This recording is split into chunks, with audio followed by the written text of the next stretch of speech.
Hey guys, it's Sarah. I usually do around this, time of year, I usually do like blog posts or videos or whatever about, my favorite albums of the year, my favorite books of the year, or whatever. And um, so I decided to kind of combine all of those and do my 5 favorite pieces of art of the year that I, um, experienced. Now, I already did a video about my 5 favorite TV shows of the year, but 2 of those would definitely be on this list if I hadn't done that video, and which is Severance and Interview with the Vampire. That would definitely be on my list. If you haven't watched that video and you are curious, go check that out. 2022 was kind of a difficult year for me. I was contracting for AT&T for the first half of the year, and then that contract ended early in May. So I was kind of unemployed / freelancing for the last half of the year, and that was stressful. And then I just got a permanent position just now. So things have kind of calmed down. Recently, I actually just got hired by Unity World headquarters up in Unity Village in Missouri. I didn't move to Missouri, so I'm working remote, but it's like a digital content writing job. And this is absolutely perfect for me because I've been a member of a Unity church for 10 years. This is kind of my dream job scenario. But, I'm going to make another video about that, probably coming up soon. This video is about my 5 favorite pieces of art that I saw or experienced this year. So the first one is going to be the movie Nope.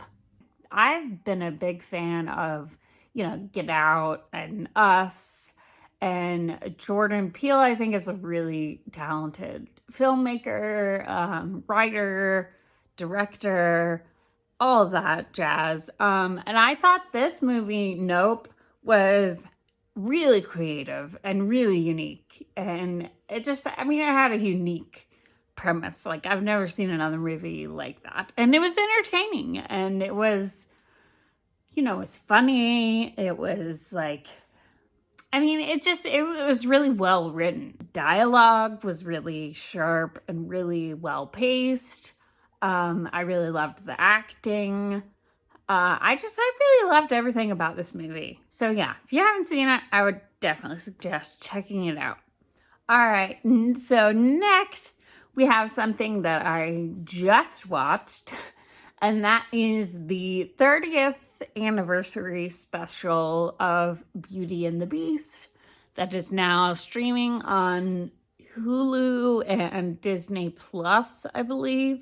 I think it originally came on maybe ABC. I'm not really sure. Anyway, so they did, it was kind of like they interspersed scenes from the original animated movie, Beauty and the Beast, which is my favorite Disney movie and one of my favorite movies, period. I freaking love just the story of Beauty and the Beast. I mean, it's like one of my favorite stories. I love Beauty and the Beast retellings. I love, all the different versions. I love watching new movie versions of it. So, that was cool in and of itself. And it had a lot of scenes from the movie, and it had scenes about the making of the movie.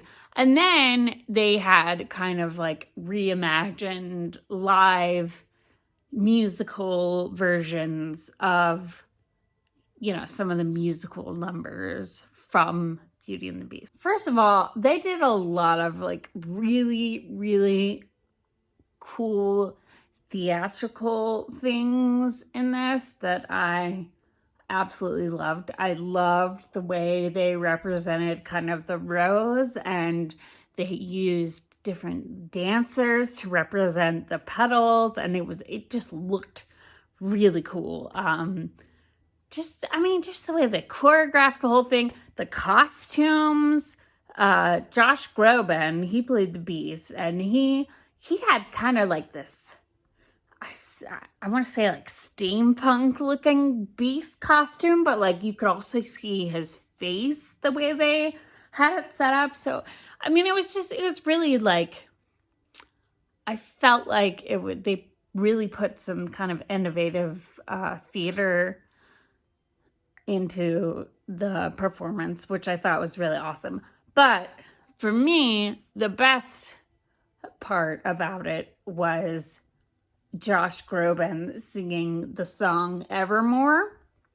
And, I've never even been really like a huge Josh Groban fan, or I've never been a huge fan of his music. I've always kind of wanted to be a fan of his music because I always kind of thought he was just like a cool person, and he just seemed really down to earth and seemed like really nice and just really likable kind of guy, which isn't always the case with celebrities. A lot of them are just kind of like full of themselves, and so he's really likable. And I was like, so I really kind of like wish I liked his music more.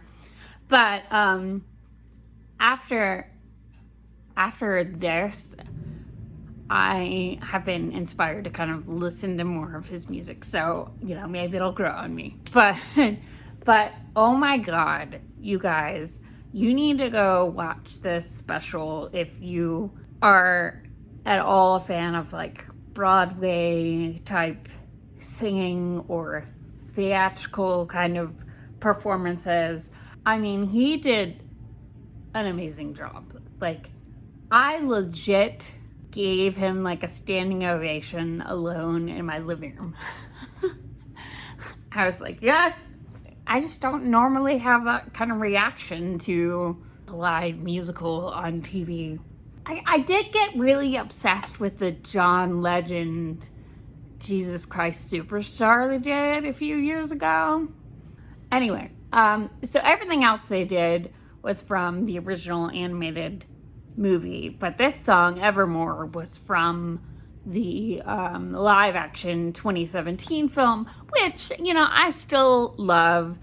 I know it's not the most popular opinion. A lot of people didn't like that movie. I liked it.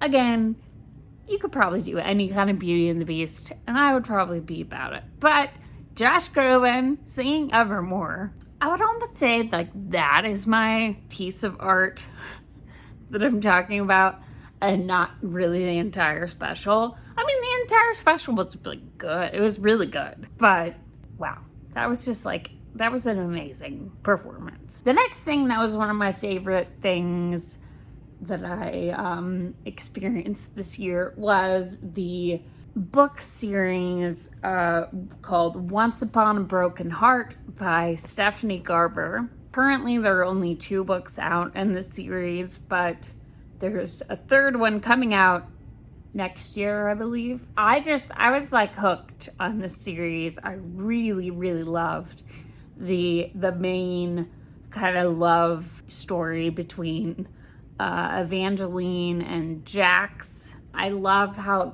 it kind of like interwove mythology into the story, and I mean, I really liked it. I thought it was really well written. I'm gonna have to read more of Stephanie Garber. I haven't really read anything else she's written. I know she wrote Caraval, which is like pretty popular, and I've also had sitting on my bookshelf for like since it came out. So I should probably read that. Always good to get some books in there. I listened to these books. They were audiobooks. Rebecca Soler was the narrator, and she also did a really, really good job. Okay, so number 2 is going to be when I saw Sigur Rós live at the Cobb Energy Center in May, and this was only the second time I've seen them play live.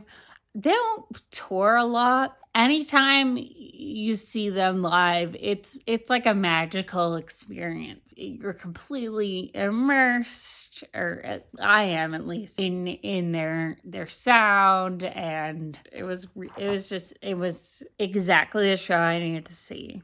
I would definitely recommend it. I mean, if you're into their kind of music, it's not for everybody. I mean, they don't sing in dreamy. I feel like they're dreamy.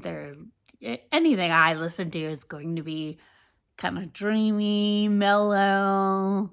Yeah, and I used to think, oh, maybe I should listen to more upbeat music sometimes and whatever, but this year I think I really just embraced who I am and the kind of music that I like, and I like mellow ass music that is not for everyone else. I like Slowdive, I like Beach House, I like Sigur Rós. I mean, these are the kinds of bands that I like. And yeah, it's not for everyone. And speaking of Beach House, no surprise, but the number one piece of art for me in 2022 was clearly Once Twice Melody by Beach House. This is like really not only my favorite album of the year, my favorite piece of art of the year, but it's one of my favorite Beach House albums in general, I think. And it came out in 4 chapters. So they released the first one in November of last year, the next one in December, next one in January, next one in February. So technically, the first half of it came out in 2021, but it's still considered a 2022 album. I listened to this album so much this year. It was crazy. I mean, my Spotify, like, end of the year Wrapped or whatever, I think my top 5 songs were literally all from this album. And I just love it so much. My favorite tracks for sure are Superstar, Over and Over, New Romance, Masquerade, Finale, Once Twice Melody, the title track. Really, there's not like a bad song on the album. I mean, I love the whole thing, and it's gotten me through some difficult times this year. I mean, it was just like I could always just put on Beach House, specifically this album, and feel better about the world. It just feels like a tumultuous time. It kind of has felt tumultuous ever since, really since 2016, if I'm being honest. Which is when Trump was elected. Also, when I got engaged and started dating my ex-husband. So I feel like it all kind of goes together. Hopefully 2023 will be a lot more smooth sailing. So, there was a lot of art this year there's always a lot of art that gets me through. I mean, books, movies, TV, plays. Although I didn't really see many plays this year, if any, which is sad. I should definitely change that. In general, art is always there for me, whether it's music or books or TV or actual visual art or theater or whatever it is. I mean, it's really why I feel like I am here, and it's my calling. It's, how I kind of experience God in a way, and love, and, love for my fellow man, and humanity.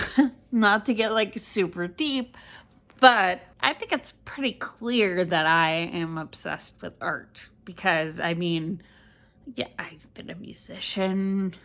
I mean, just listen to the Find Creative Expression podcast. That whole thing is basically just about me being obsessed with art. And the whole idea behind me revamping the YouTube channel is just a place where I can go and talk about art. Really, that's like 90% of it. I mean, I might talk about other stuff, but really that's the main thing. So what about you guys? What were some of your favorites of the year? I mean, what were your favorite books or movies or music or TV? I'm always happy to have discussions about art. So definitely leave me a comment down below if you have any art to discuss. Otherwise, I will see you in the next video. Thank you for watching.